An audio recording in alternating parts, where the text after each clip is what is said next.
नमस्कार दोस्तों, एक नई लर्निंग के साथ हाजिर हूँ और आज की इस लर्निंग में जिस कंपनी विशेष को लेकर हम लोग चर्चा करने की कोशिश करेंगे, वो कंपनी का जो बिज़नेस मॉडल है वो कहती है जो स्टील्स वर्ल्ड कॉम्पिटिटर्स कहती है जो स्टील के तौर पे कंपनी कामकाज करती है। स्टील कारोबार है इनका स्टील से रिलेटेड प्रोडक्ट विदेश में कंपनी काम कारोबार करती है। अलग-अलग वाइड रेंज को लेकर उन्होंने कहा है कि इनका पास चाहे वो चैनल हो, एंगल्स हो चाहे वो बीम्स हो या फ्लैट्स हों या फिर रेलवेज़ स्लीपर्स वाली चीज़ साथ में देखा जाए साउंड्स हों, स्क्वाड्स हों ब्लिस्ट और ब्लूम जैसी चीज़ में कंपनी डील करती देखी गई। तो वहीं पे इनकी यदि मैन्युफैक्चरिंग यूनिट की यदि चर्चा किया जाए इस कंपनी का, तो मैन्युफैक्चरिंग यूनिट की ज़िक्र करती कही है कि यहाँ पे जो रोलिंग्स मिल्स हों, स्टील्स मेटलिंग शॉप्स हों या फिर फर्नेस की बात कहती है कही जाती है।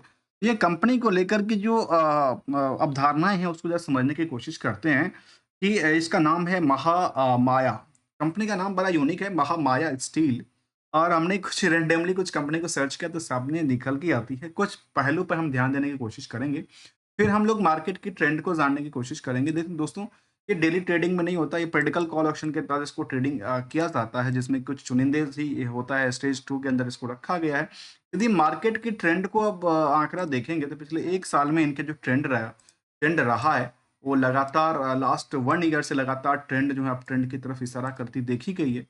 इसका मतलब मार्केट ट्रेंड की तरफ बढ़ती जा रही, जहाँ तक पिछले 1 महीने में मार्केट में ज़्यादातर कंपनियों में बिकवाली का प्रेशर था, तो वहाँ पे भले ही सेंसेक्स गिरता हो, कोई फ़र्क नहीं पड़ता, लेकिन यहाँ पे स्टॉक में देखा गया कि एक जो मार्केट की ट्रेंड है, वहाँ पे निवेशक यहाँ पे भर-भर के खरीदने की चांसेस क्रिएट करती है। क्या अब इसके पीछे क्या कारण हो सकता है? हम लोग समझने की कोशिश करते हैं। देखिए, कंपनी का यदि मार्केट कैप की तरफ देखेंगे तो इशारा देखते हैं तो करीब 381 करोड़ कहता है। बुक वैल्यू के मुताबिक जो मार्केट है वो उस रेस में 284% की हलचल क्रिएट कर चुका है। इंटरेस्ट भले थोड़ा-सा छोटा है पर सस्टेनेबल है। हायर और डी लोअर की यदि बॉटम की तरफ देखा जाए प्राइस को लेकर देखा तो ये कह सकते हैं कि अभी ये नियर अबाउट द 52 वीक की जो हाई की तरफ इशारा देती है वहाँ पे स्थिरता क्रिएट करती देखी गई है। और साथ में यदि इंडस्ट्रियल की पी के मुताबिक देखें तो इसको कह सकते हैं कि ओवरवेट है। ये कभी भी कहीं भी मार्केट गिर सकता है। इसके पीछे एक ही वजह है कि कंपनी का जो वेट है वो लगातार ओवरवेट की तरफ इशारा देती देखी गई। जहाँ कंपनी जो कमाई का पार्ट से कहते हैं ना, कमाई नील बट्टा नील, पर आपके पास जो भीड़ है वो खचाखच का भरा हुआ है और क्या लगता है कि इसको लेकर कुछ बड़ी ऑपरेट किया जाता है या फिर मार्केट को केवल दिखावा किया जाता है, जहाँ प्रमोटर का कंट्रोल 73% है। अच्छी खासी आरओई, आरओसी की आंकड़ा देखा जाए तो 3% से 6% है। डिविडेंड का कोई ट्रैक रिकॉर्ड नहीं मेंटेन करती है। साथ में देखा जाए तो आउटस्टैंडिंग का परसेंटेज के हिसाब से देखा तो करीब 400% के अर्थात समझें जो ₹100 के बदले मार्केट में करीब-करीब ₹400 का आपकी आउटस्टैंडिंग है इस प्रॉफिट के नंबर के बेसिस पे, जबकि नेट इनकम मार्जिन लास्ट 12 महीने के डेटाबेस में करीब 0/0 की बात शामिल करती है। क्यों नहीं इस कंपनी को लेकर थोड़ा-सा ओवरवेट वाली कंपनी को चर्चा करने की कोशिश करते हैं, आखिर इसमें क्या-क्या चीज़ शामिल करता है, क्या-क्या चीज़ शामिल नहीं करता। देखिए, सितंबर तक का रिजल्ट है और ये आंकड़ा जो है मैं आपको एक अपडेट की तरफ इशारा करते हुए दिखाऊँगा, जो आखिर इसमें क्या चीज़ को लेकर चलती है। कंपनी को लेकर के अपडेट ये निकल के इनका फाइनेंशियल रिजल्ट आया था। रिजल्ट का जो अवधारणा है उसका कैसा आंकड़ा लेके चलते हैं उसको समझने की कोशिश करते हैं। देखिए, मार्केट में यदि रिजल्ट के प्रोस्पेक्टिव डेटा को आप देख रहे हैं तो इसके मुताबिक मार्केट में इसकी तेजी था वो लगातार बढ़ती दिखी है। जबकि पिछले पीरियड के मुकाबले कई बार गिरावट भी थी, लेकिन कंपैरिजन करने के टाइम पे जो ट्रेंड रहा ईयर ऑन ईयर बेसिस पे वो लगता है कि ठीक-ठाक करती देखी गई। चाहे वायु वाय चाहे क्यू और क्यू इसके मुताबिक मार्केट में रफ्तार पकड़ती देखी गई तो वहाँ ऑपरेटिंग प्रॉफिट मार्जिन भी नियरली 2% के आसपास स्थिरता कायम करती दिखी। तो इंटरेस्ट और अदर्स ऑफ इनकम को देखा जाए तो कई बार नॉन एडजस्टेबल की बात शामिल करती है, उसको भी थोड़ा सा पॉइंट रखने की जरूरत पड़ती है। वहीं पे यदि देखा जाए इस कंपनी को सेल्स को लेकर के तो पिछले कुछ दिनों में लगातार गिरता निकल के आता है, प्रॉफिटेबिलिटी लगातार गिरती जा रही है ईयर ऑन ईयर बेसिस को लेकर के। तो 2 तरह की चीज़ें हैं, पहले ईयर एंड ईयर बेसिस को देखिए, फिर यदि आप क्वार्टरली डेटाबेस को देखेंगे तो वो कुछ और आंकड़ा कई बार दे देती है, तो उसको ट्रेंड को जानने के लिए जो है ना मार्केट की ट्रेंड कहाँ पे जा रही है, वो सबसे सटीक होता है कि 3 महीने की चार्ट को देख लीजिए या फिर 1 महीने या फिर सप्ताह दिन के चार्ट में एक क्लैरिटी आती है कि मार्केट किस दिशा में फिलहाल चलती देखी गई है। मार्केट फिलहाल के लिए देखा गया कि यहाँ पे लगातार लोग खरीदने के की तरफ इशारा देखती देखी गई। तो वहीं पे कंपनी में यदि निवेशकों का इंटरेस्ट जाना जाए तो बहुत ज़्यादा नहीं था, संकुचित होता जा रहा है। लगता है कि कुछ ही चुनिंदी लोगों ने इसमें अपनी पैसे लगातार बढ़ाने में कामयाब हुए। जहाँ पे एफआई की होल्डिंग हुआ करता था, उसमें कमी दर्ज करती देखी गई। तो वहीं पे डीआई के अंदर यदि चर्चा करें तो एक पारस चपलोट्स जैसे कुछ नाम शामिल है, जिनके पास 1% की होल्डिंग केवल दिसंबर वाले पीरियड में आके निकल के आती है।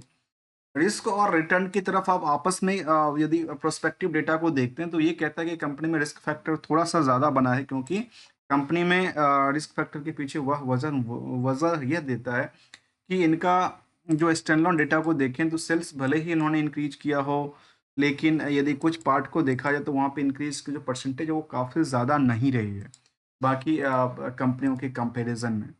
जिसके मुताबिक मार्केट की ये रिस्क फैक्टर बनी है, जबकि कंपैरिजन टू द सेंसेक्स जहां लगातार गिरता है, तो फिलहाल यहाँ पे लगातार खरीदारी करती जा रही है मार्केट में। जबकि वॉल्यूम की यदि बात करेंगे तो वॉल्यूम कितने रेशियो निकल के आते, देखिए मार्केट एक ही बार में पंप किया था।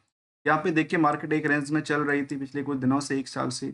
यहाँ मार्केट पे से थोड़ा सा डिप, और ये लगता है कि ये यहाँ पे रिजल्ट का प्रोस्पेक्टिव डेटा यहाँ पे ठीक ठाक कह रही है।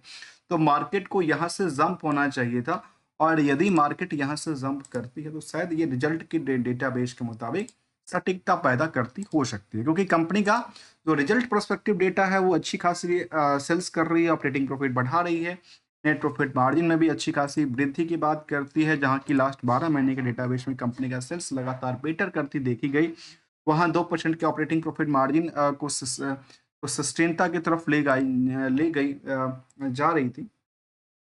इसके मुताबिक कंपैरिजन करने के लिए चाहे वो जिंदल एसएडब्ल्यू हो या फिर एमके एमसीज लिमिटेड जैसे कंपनी हो, तो कामधेनु जैसे कंपनी भी जो टीएमटी वाट्स और स्टील्स कास्टिंग में डील करती देखी गई, तो उसको भी कंपेयर किया जा सकता है कुछ पॉइंट पर्सपेक्टिव से।